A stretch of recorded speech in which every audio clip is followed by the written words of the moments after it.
गरिमा भागती हुई आई और बोली, दीदी वह आ गया। दीदी बोली, कौन आ गया? गरिमा अपनी सांसें दुरुस्त करते हुए बोली, मेरा पति मुझे लेने आ गया, मैं उसके साथ नहीं जाऊंगी दीदी। दीदी बोली, क्यों नहीं जाएगी? तेरी सहेलियों ने तेरा दिमाग खराब कर दिया है। वह तेरा पति होने से पहले मेरा देवर है। मैं जानती हूँ वह बहुत अच्छा है, इसलिए आसमान में उड़ना छोड़ दे मेरी बहन, तुझे उससे अच्छा पति नहीं मिलेगा। गरिमा बोली, दीदी उसका ग्रेजुएशन भी पूरा नहीं हुआ, अब वह गैराज में काम करने वाला एक साधारण मैकेनिक है। मैं एक पोस्ट ग्रेजुएट लड़की हूँ, हमारा कहीं से भी स्टैंडर्ड मैच नहीं होता। दीदी बोली, तू एक औसत बुद्धि लड़की है, अगर तू किसी कंपटीशन की तैयारी करेगी तो 10 साल तक तेरा नंबर नहीं आएगा, क्योंकि सरकारी नौकरी पाने वालों का स्टैंडर्ड तुमसे बहुत हाई है। तो ज़्यादा से ज़्यादा किसी प्राइवेट कंपनी में 15 से 20 हज़ार की नौकरी कर सकती है, बस तेरा यही स्टैंडर्ड है।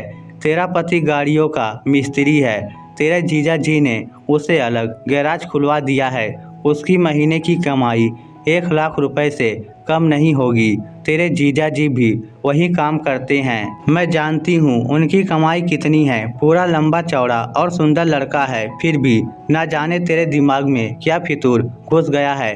4 साल हो गए तुम्हारी शादी को, अभी तक एक बार भी ससुराल नहीं गई, मगर अब तुम्हारी पढ़ाई पूरी हो गई है, अब पापा तुम्हें भेज कर ही मानेंगे। गरिमा बोली, दीदी तुम और पापा कितनी भी कोशिश कर लो, मैं उसके साथ नहीं जाऊंगी। जब मेरी शादी हुई थी तब मैं 18 साल की नहीं हुई थी, कुछ महीने कम थे बालिग होने में, इसलिए हमारी शादी ही गैर कानूनी थी। अगर मुझ पर ज़्यादा दबाव डालोगे तो मैं पुलिस के पास चली जाऊंगी।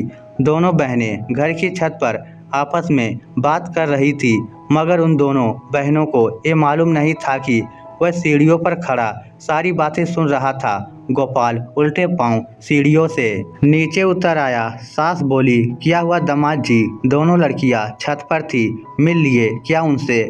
वह बोला, मिल लिया मम्मी जी, मुझे एक काम याद आ गया, मैं अभी बाजार जाकर वापस आया, कहते हुए वह घर से बाहर निकल गया। गोपाल के जाने के बाद माँ बेटियों के पास पहुंची और बोली, दामाद जी छत पर आए थे, तुम्हारी बात हुई क्या उनसे? माँ के मुंह से इतना सुनते ही दोनों बहनें चुप होकर एक दूसरे के मुंह की तरफ देखने लगी। माँ आगे बोली, पता नहीं उन्हें क्या हो गया, वे अभी अभी घर से बाहर चले गए हैं, बोल रहे थे बाजार जाकर अभी वापस आ रहा हूँ।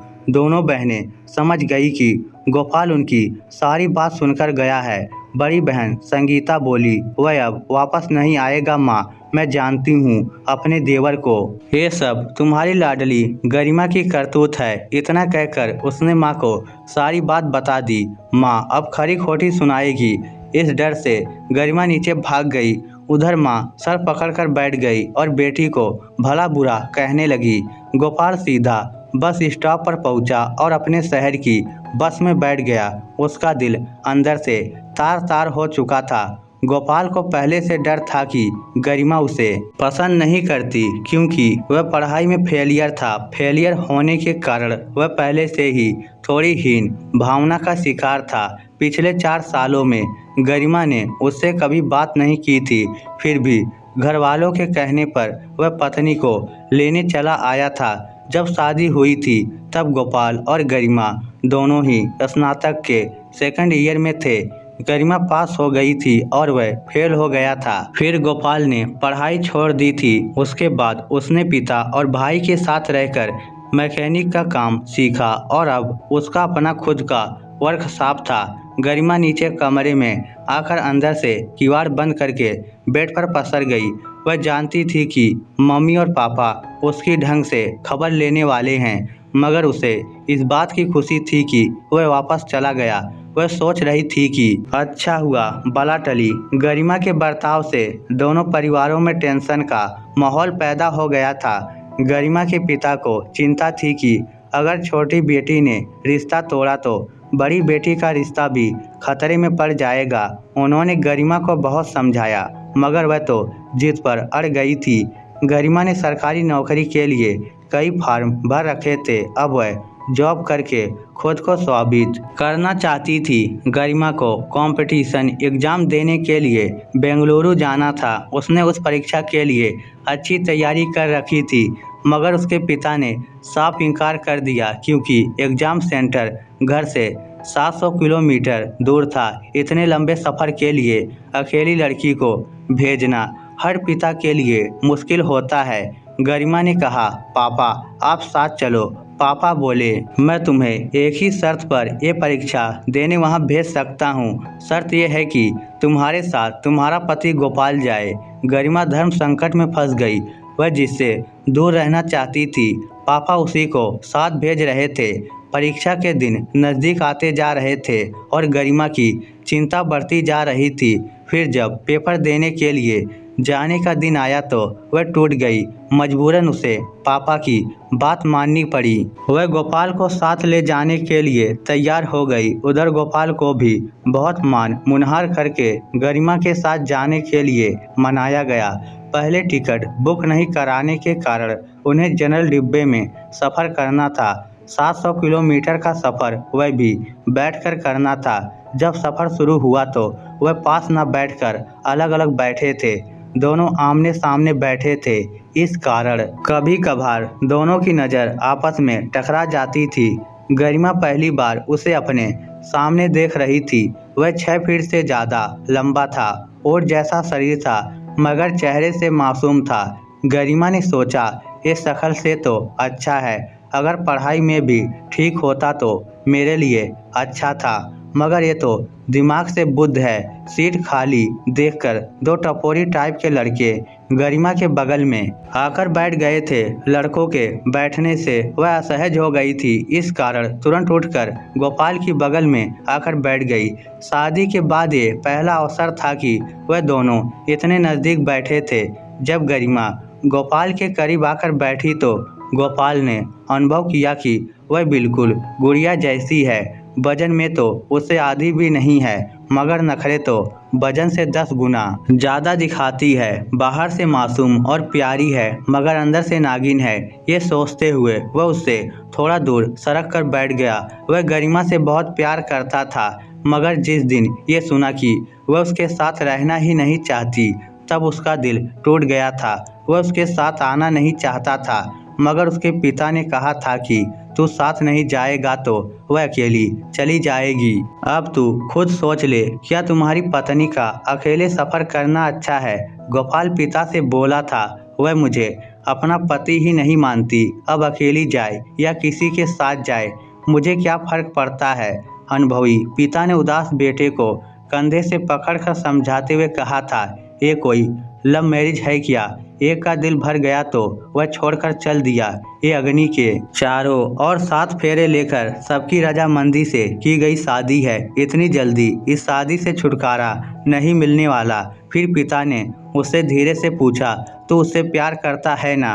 गोपाल ने मासूमियत से हाँ में गर्दन हिलाई। तब पिता मुस्कुराते हुए बोले, वह तेरी पत्नी है और तू उससे प्यार भी करता है। बोल इतनी आसानी से छोड़ देगा उसे?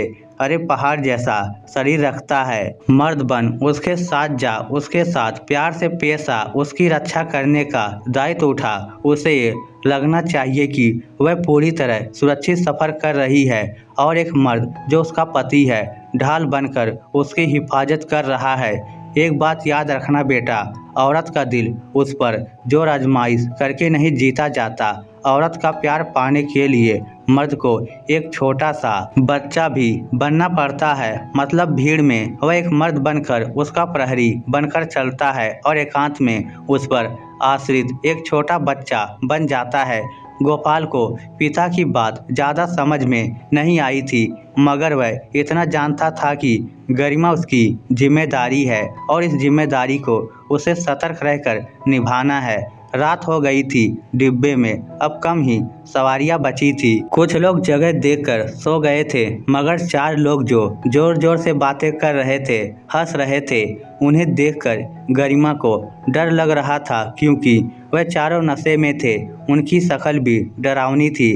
गोपाल बोला, तुम सो जाओ, कल तुम्हारा पेपर है, अगर नींद पूरी नहीं होगी तो पेपर अच्छा नहीं जाएगा। गरिमा डरती हुई बोली, मुझे डर लग रहा है। गोपाल चौंकता हुआ बोला, किससे? वह इन चारों टपोरियों की तरफ आंखों से इशारा करती हुई बोली, इन लोगों से। गोपाल मुस्कुराते हुए बोला, मुझ पर भरोसा नहीं किया, ऐसे 10 को एक साथ मारने की हिम्मत रखता हूँ। तुम बेफिक्र होकर सो जाओ। गरिमा ने पहली बार गोपाल की बाजुओं की तरफ देखा। वह हाथी के सूंड की तरह बलशाली थी। क्यों न होती, वह रोज 300 दंड मारता था। अचानक गरिमा का डर जाता रहा। उसे लगा वह पति की सरपरस्ती में पूरी तरह सुरक्षित है। वह पढ़ाई में कमजोर है, ताकत में तो शेर दिखता है। वह सीट से सर लगाकर सोने की कोशिश करने लगी। फिर उसे पता ही नहीं चला कब उसकी आंख लग गई और नींद आ गई। वह बैठे ही बैठे सो गई थी। आंख लगते ही उसका सर गोपाल के कंधे से आकर लग गया था। फिर धीरे धीरे उसका सर नीचे की तरफ आने लगा। ये देखकर गोपाल ने एक हाथ से उसे संभाल लिया। वह नींद में ही थोड़ा सा घूमी और सर को गोपाल की गोद में टिकाकर सो गई। गोपाल के लिए ये अनोखा स्पर्श था। वह सिकुड़कर उसकी गोद में सर रखकर सो रही थी और वह उसे करीब से निहार रहा था। ऐसा लगता था जैसे दूरियां मिट गई, शिकायतें सुहा हो गई। गोपाल ने सोचा, नींद में ही सही, वह करीब तो आई। सुबह 4 बजे के आसपास गरिमा की आंख खुली तो उसने देखा वह गोपाल की गोद में सर रखकर सो रही है। गोपाल का एक हाथ उसके सर पर था और दूसरा उसके कंधे को पकड़े हुए था। वह अचानक झटके से उठकर बैठ गई, फिर अपने बालों को ठीक करने लगी। फिर उसने गोपाल की तरफ देखा। उसकी आंखें बंद थी। डिब्बे में अब सन्नाटा था, सब सो रहे थे। वह उठकर गैलरी में गई, मुंह धोया, फिर वापस आकर पढ़ने बैठ गई। गोपाल की आंखें बंद थी मगर वह जाग रहा था। अब उसकी आंखें भारी हो रही थी, इसलिए उसने एक खाली सीट देखी और उस पर जाकर लेट गया। फिर दिन निकल आया। एक स्टेशन पर काफ़ी सवारियां चढ़ी तो डिब्बा फिर से भर गया। गोपाल को उठना पड़ा। वह वापस आकर गरिमा के पास बैठ गया। कुछ देर बाद एक सुंदर सी लड़की गोपाल की बगल में आकर बैठ गई। यह देखकर पता नहीं क्यों गरिमा को अच्छा नहीं लगा। लड़की पूरी तरह गोपाल से सटकर बैठी थी। आखिर में रहा नहीं गया तो गरिमा खड़ी होती हुई गोपाल से बोली, आप इधर खिड़की की तरफ बैठ जाइए, आपको पसीना आ रहा है। फिर गोपाल के सरकते ही वह उन दोनों के बीच में बैठ गई। उसके बाद उनका गंतव्य स्थान आ गया था। गरिमा पेपर देने के लिए चली गई। वह बाहर उसका इंतजार करता रहा। पेपर देने के बाद उन्हें उसी शाम की ट्रेन पकड़नी थी, क्योंकि गोपाल ने वापसी का रिजर्वेशन फर्स्ट एसी क्लास में करवा रखा था। फर्स्ट एसी में उन्हें 2 सीटों का केबिन मिला था, जिसमें सारी सुविधाएं थी। दोनों आराम से अलग अलग सो सकते थे। नहाने के लिए गर्म और ठंडे पानी की व्यवस्था थी। पूरी तरह गोपनीयता थी। स्लाइडिंग डोर बंद करने के बाद उन्हें कोई डिस्टर्ब भी नहीं कर सकता था। गोपाल खाना खाकर और नहाकर सो गया, क्योंकि उसकी पिछली रात की नींद थी। मगर आज गरिमा की आंखों में जरा भी नींद नहीं थी। एसी केबिन होने के बाद भी उसे सुकून नहीं था।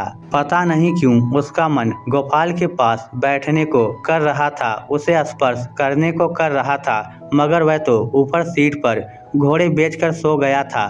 गरिमा लोअर सीट पर बैठी सोच में गुम थी। उसका मन किया कि पति के पास जाकर लेट जाए, मगर वह ऐसा नहीं कर सकी। एक तो नारी सुलभ लज्जा, दूसरा गोपाल के प्रति उसका पहले किया गया व्यवहार उसे रोक रहा था। रात 12 बजे के आसपास गोपाल उठा और बाथरूम चला गया, मगर जब वह वापस ऊपर सीट की सीढ़ियां चढ़ने लगा तो गरिमा बोली, एक बात बोलूं? गोपाल के कदम रुक गए। वह बोला, क्या? गरिमा बोली, नीचे यहीं लेट जाओ ना, मुझे अकेली को डर लग रहा है। वह बोला, चुपचाप सो जाओ, केबिन अंदर से बंद है, कोई भीतर नहीं आ सकता। फिर वह ऊपर जाकर सो गया। गरिमा को बहुत गुस्सा आया। वह सोच रही थी कि इससे अच्छा तो जनरल डिब्बा ही था।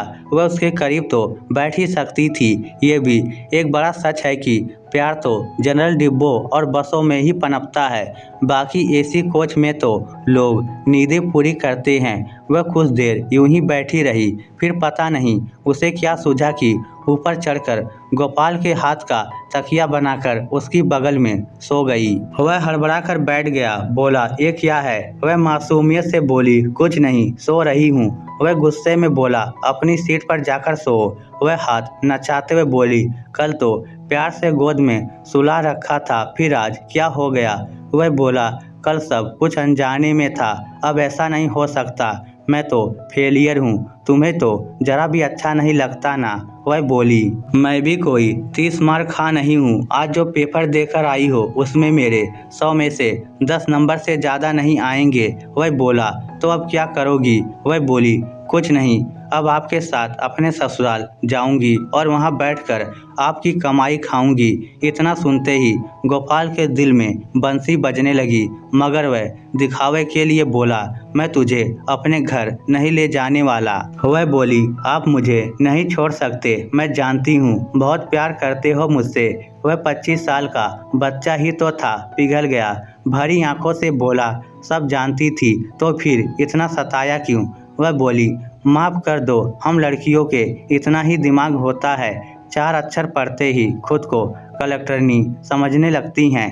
गोपाल बोला, फिर से तो नहीं सताओगी? वह मुस्कुराते हुए बोली, अब तो जिंदगी भर सताने का लाइसेंस मिल चुका है। वह उसे गले से चिपकाते हुए बोला, सताना, मगर इतना मत सताना कि टूट कर बिखर जाऊं।